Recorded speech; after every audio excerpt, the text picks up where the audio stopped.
ya. Saya Apriliati, lahirnya ini mau masuk kado ya? Enggak. Lahir tanggal 26 April tahun 1966 ya. Saya terlahir dari keluarga yang bisa dikatakan biasa-biasa aja. Biasa-biasa aja. Ibu saya seorang pedagang keliling. Ayah saya seorang pegawai PLN ya, baru pegawai PLN. Kalau dulu PLN bayar listrik itu didatangi dari rumah ke rumah, karena masih dikit dulu kan ya. Orang masih banyak pakai lampu patromat ya, lampu yang duduk itu ya. Jadi ayah saya bekerja di perusahaan listrik negara, tapi bagian bagian penagihan. Jadi dari rumah ke rumah. Saya 8 bersaudara totalnya, 8 bersaudara, dan saya anak kelima dari 8 bersaudara. Dan saya sejak kecil ya terbiasa dengan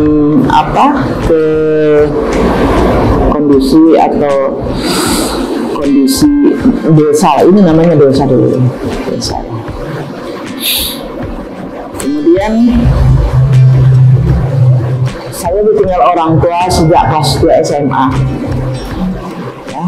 SD saya di bawah di Kaliawi, SD nomor 20 Kaliawi, SMP saya di SMP PGRI 2, di SMP Negeri 1 Rawalaut, SMA di sini SMA Negeri 3 Tanjung Karang. Karena rumah saya kan di Kaliawi, lampu merah Kaliawi Pasar Tamin, jadi ke SMA Negeri 3 dekat. Kemudian Fakultas Hukum Unila, jurusan kepejataan tahun 84, tahun 89 selesai. Kemudian 2012 mengambil Magister Hukum di Universitas Bandar Lampung.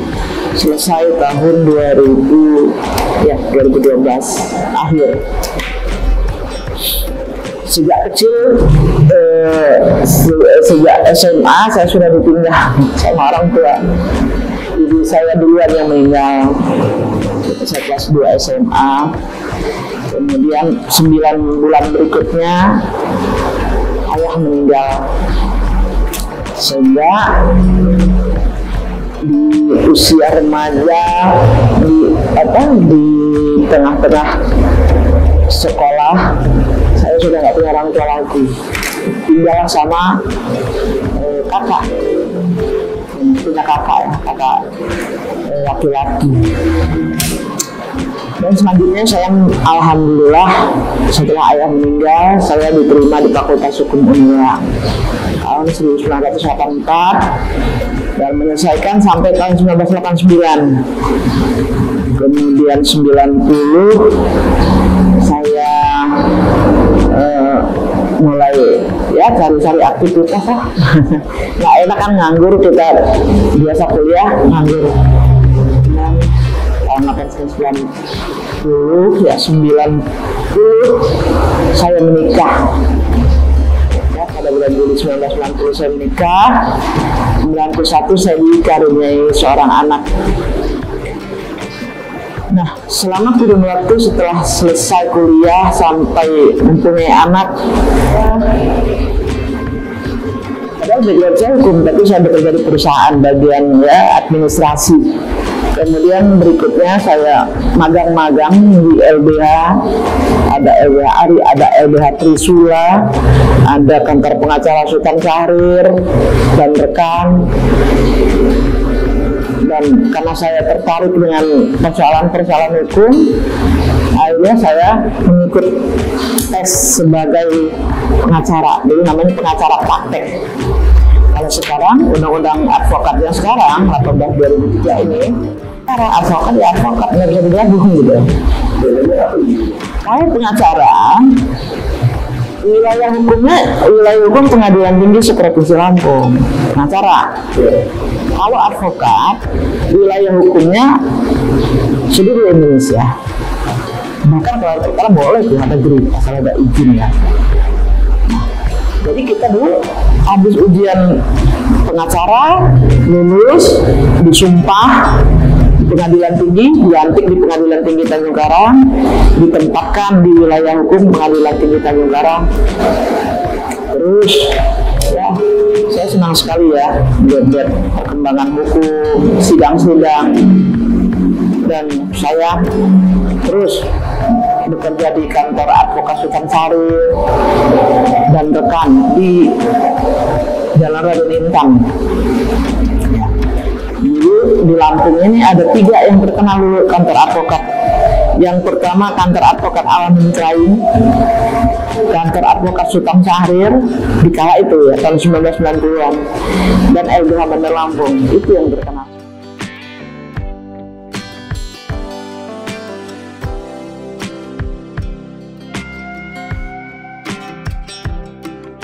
Sebenarnya waktu kecil sih cita-cita saya pengen jadi guru. Kalau cita-cita sih jadi guru ya. Tapi nanti pada akhirnya nyampe juga sana. Jadi cerita jadi guru. Tapi saya coba tes PNS nggak lulus, tes Cakim nggak lulus ya. Tes apalagi yang namanya kita kan ya piatu. Ya nggak bisa kita pungkiri lah, namanya dunia itu kan mesti harus ada orang tua yang kuat, yang hebat, yang mempunyai finansial. Kita bermodal nekat aja. Alhasil ya nggak lulus semua dokter-dokter itu. Dan advokat lulus. Jadi tahun 2020 saya tes advokat dan alhamdulillah lulus. Ya bedanya pengacara dengan advokat, kalau pengacara SK pengadilan. Kalau advokat SK-nya Menteri Kehakiman, levelnya kan Menteri Kehakiman, putusan Mahkamah Agung. Itu saya mulai praktek dan ada banyak perkara-perkara yang kita tangani, baik perkara perorangan, perkara korporasi, sudah kita lakukan, perkara peradilan agama. Di tahun 2020-an, 2005 ya saya diajak oleh salah satu sahabatnya Mbak Nur Hasanah, dia gabung-gabung ke partai gitu. Tapi saya belum tertarik gitu loh. Nggak apa-apa, di ini aja dulu katanya, di badan-badan, di sayap-sayap. Dan akhirnya saya dipercayai untuk menjadi tim 2003-2005. Dan ya tawar, tapi saya belum ada KTA, saya belum masuk dulu, belum mau masuk partai dulu gitu, ya, belum mantap kan gitu. Ya nggak apa-apa, nanti dengan sendirinya. Akhirnya saya jalani, saya lakoni, ya banyak kita perkara-perkara kita dalam rangka pembelaan partai, pembelaan terhadap buruh, petani ya, kemudian termasuk para calon-calon atau kandidat-kandidat balon bupati atau partai. Akhirnya perjalanan terus 2005 terus, kemudian ketika itu zaman Pak Sahrudin Gettu sebagai Ketua DPD PDI Perjuangan Provinsi Lampung. Dan berikutnya saya dipercayai untuk menjadi salah satu wakil ketua bidang hukum dan advokasi DPD PDI Perjuangan. Terus jadi saya sudah mulai tertarik masuk struktur ya. Dari tahun 2028 lah saya sudah banyak kegiatan mengikuti, tapi belum dapat KTA.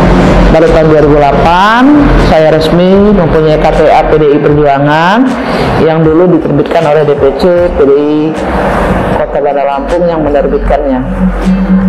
Lambat laun terus kita jalan terus sebagai wakil ketua bidang hukum dan advokasi. Saya juga tetap berprofesi sebagai advokat ya. Apalagi dulu itu di PDI Perjuangan tuh sudah terjadwal rapatnya.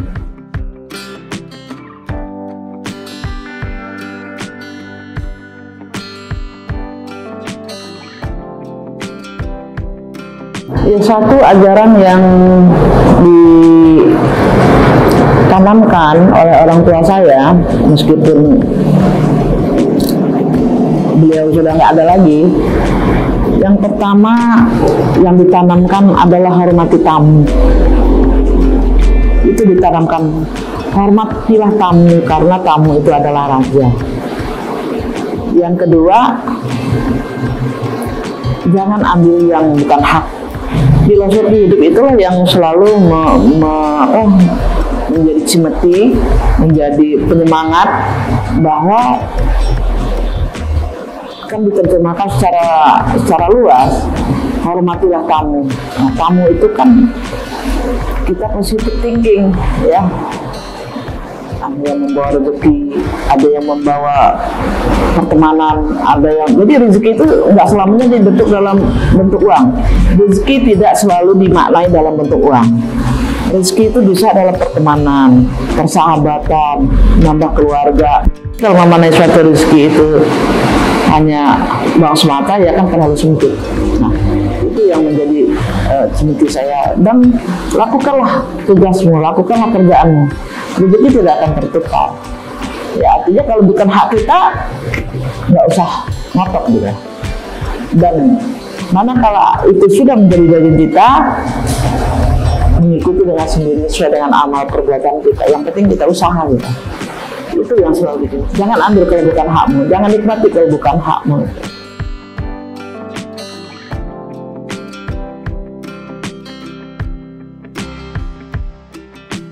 Jadi ketika itu saya sudah tinggal 5 orang, dari 8 orang adik-beradik itu tinggal 5 orang. Ibu udah meninggal, ayah udah meninggal. Secara rasio akal, saya pikir mampukah saya ini harus kuliah gitu di Universitas Lampung, satu-satunya universitas cuma ada di Universitas Lampung, ya. UBL masih abang malah gitu. Saya berpikir, ibu saya nggak ada, ayah saya nggak ada, orang tua nggak ada, dan keluarga juga nggak hebat-hebat amat, biasa saja. Adik-beradik biasa-biasa saja, standar. Saya harus sukses. Di dalam yang saya kobarkan di dalam dada ini, saya harus sukses. Saya ingin buktikan bahwa walaupun ditinggal orang tua, saya bisa sama juga dengan orang lain gitu. Betapa sedihnya orang tua saya ketika menyaksikan sepeninggalan mereka, almarhum anaknya gagal, kan begitu sedih gitu. Jadi yang memotivasi saya adalah bahwa orang tua saya sudah nggak ada lagi, keluarga juga bukan orang hebat-hebat banget, tapi saya masih punya semangat karena memang dari SMP, SMA sampai kuliah, alhamdulillah saya dapat beasiswa gitu. Kalau di SMP SMA dapat ranking terus istilahnya, ya. SMP dapat ranking, SMA dapat ranking, begitu kuliah dapat beasiswa setiap bulan sampai saya lulus dapat beasiswa. Nah, jadi ini yang saya sayangkan kalau potensi ini nggak digunakan. Dan di sepanjang tahun, dari tahun 1984 sampai 1989, ya kita tinggal sama kakak.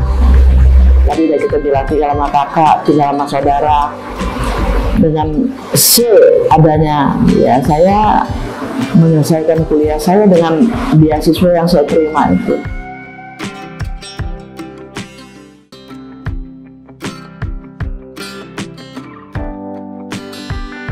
Masuk LBH saya suka nongkrong di pengadilan, suka nonton di pengadilan. Sedangkan kan banyak juga dulu pengacara nggak kayak sekarang, ya 30 tahun yang lalu nggak kayak sekarang, bisa dihitung dengan jari, mungkin 10 jari lah, nggak nyampe pengacara. Banyak pengacara luar dari Jakarta yang masuk ke Lampung. Jadi ketika nonton sidang, bang, sidang apa nih bang? Gitu. Oh, ini sidang gini gitu. Gimana kamu? Saya masih kuliah. Oh, gimana fakultas hukum? Bang mau lu bang kalau kapan-kapan diajak sidang atau diajar-ajarin, ya nggak apa-apa lah, magang-magang nggak apa-apa. Ntar magang-magang gimana? Gajinya gimana katanya? Ya udahlah, yang penting saya bisa berpengalaman gitu. Akhirnya ya saya sempat magang di LBH Trisula. Kadang-kadang di salah satu asosiat namanya Johan and Associate ya, attorney dan konsultan hukum dari Jakarta. Dia punya rumah di Pamuman. Jadi setiap minggu sebulan dia datang. Terus saya kadang 7 bulan sempat ada nangani satu perkara di situ. Saya itu cuma disuruh tukang fotokopi, suruh nganter surat.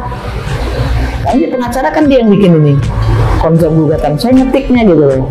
Saya ngetik gugatan, oh gini. Saya colong, maksud saya copy gitu ya. Misalnya ngeprintnya berapa atau fotokopinya 5, saya fotokopi 6, satu simpan.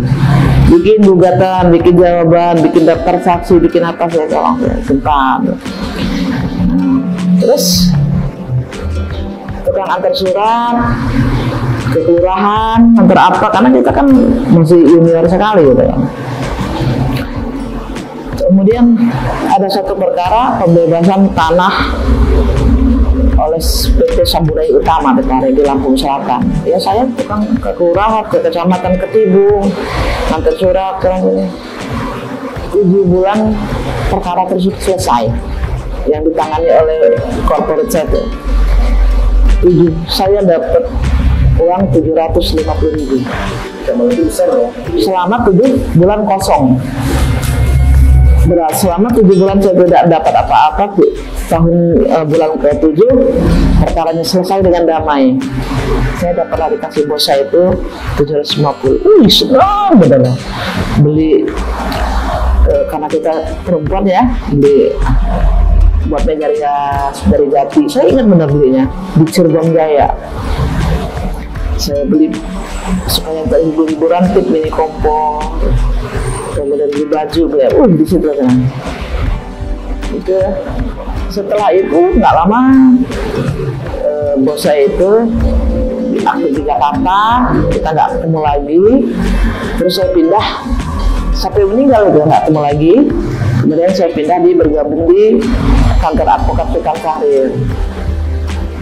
Kantor advokat Sultan Syahrir, saya lihat ya beliau memang ternama juga, dan di situ ada senior kita juga. Ya kita dibimbing gitu, dibimbing.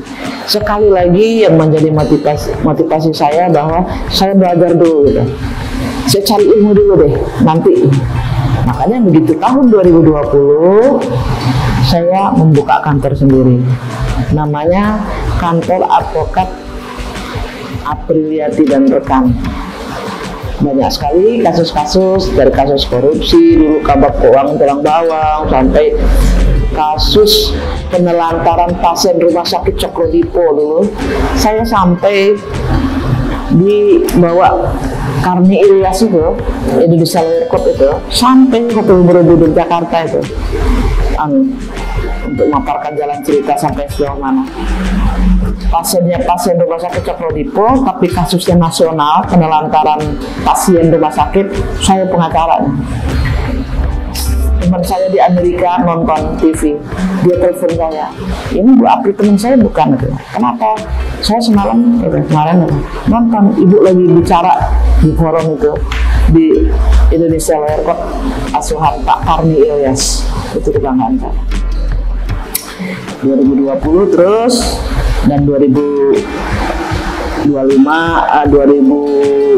terusan saya menangani perkara-perkara sengketa pilkada ya. Ada Pak Musa Ahmad saya pernah tangani, Sujadisa, termasuk Hamami ya, kasus-kasus gugatan Gubernur Lampung kepada salah seorang petinggi partai ketika itu, saya kuasa hukumnya. Kemudian keluarga Pak Sahrudin ketika itu Gubernur Lampung sekaligus Ketua DPD PDI Perjuangan, saya juga dipercaya untuk membantu menangani dalam hal proses hukum di pengadilan.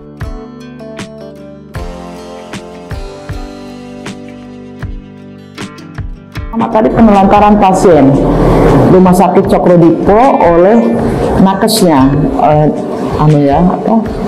petugas rumah sakit ya, dimana di situ yang tertarik adalah apakah sebegitunya bahwa seorang pegawai rumah sakit mentelantarkan pasien itu dengan ide dia sendiri gitu. Apakah tidak ada sumbangsi atau tidak ada perintah dari tempat lain dan sebagainya. Itu satu yang pertama.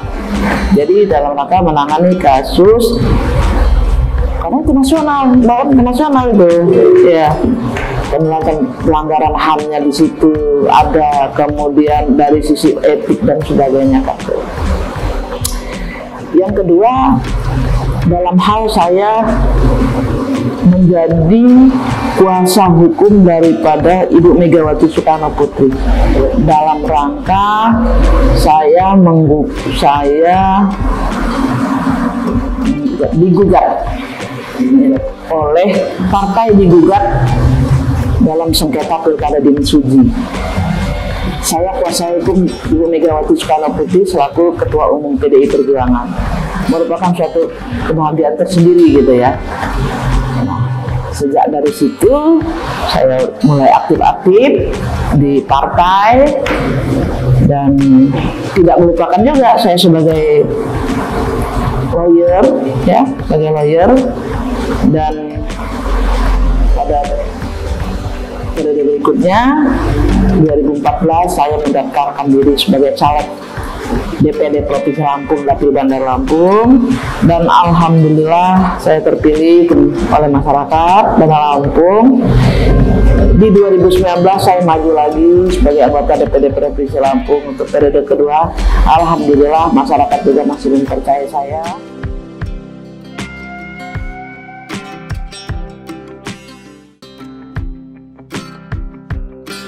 Ya, saya hanya memberikan pesan ya kepada para perempuan ya, para perempuan. Saya kan perempuan.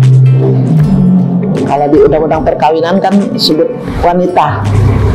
Ya, perkawinan adalah ikatan lahir batin antara seorang pria dengan seorang wanita untuk membentuk suatu keluarga yang sejahtera, bla bla bla bla. Saya menggunakan kata perempuan karena perempuan lebih maknanya lebih mengena dengan filosofi kita, empuan ya. Jadi regulasi sudah dibuka, keran-kerannya sudah dibuka oleh negara, oleh pemerintah ya, agar perempuan-perempuan ke depan adalah harus melek politik ya. Perempuan ke depan tidak lagi berkutat kepada persoalan-persoalan domestik ya, domestik keseharian, tapi perempuan juga dituntut untuk menjadi pelaku subjek dalam mengisi pembangunan di Indonesia dan wabil khusus pembangunan di Provinsi Lampung. Undang-undang partai politik sudah membuka keran. Bagaimana suatu kepengurusan partai politik itu harus melibatkan keterwakilan perempuan 30% minimal, lebih banyak lebih bagus. Di dalam undang-undang pemilu pun begitu, penyelenggara pemilu harus memperhatikan keterwakilan perempuan. Dan ini sudah masuk kepada tahun politik, tahun dimulainya tahapan-tahapan untuk menuju Pileg 2024. Oleh sebab itu, yuk kepada teman-teman perempuan, kita asah potensi diri, kita sumbangsikan pengabdian kita kepada Lampung atau Indonesia dalam rangka misi pembangunan dengan keahlian masing-masing. Kalau memang perempuan itu memang ahli ngajar, menjadi guru atau dosen yang baik. Kalau menjadi pengusaha yang baik. Kalau menjadi anggota parlemen, menjadi suatu keharusan, menjadi suatu keniscayaan, harus berpihak kepada kepentingan masyarakat.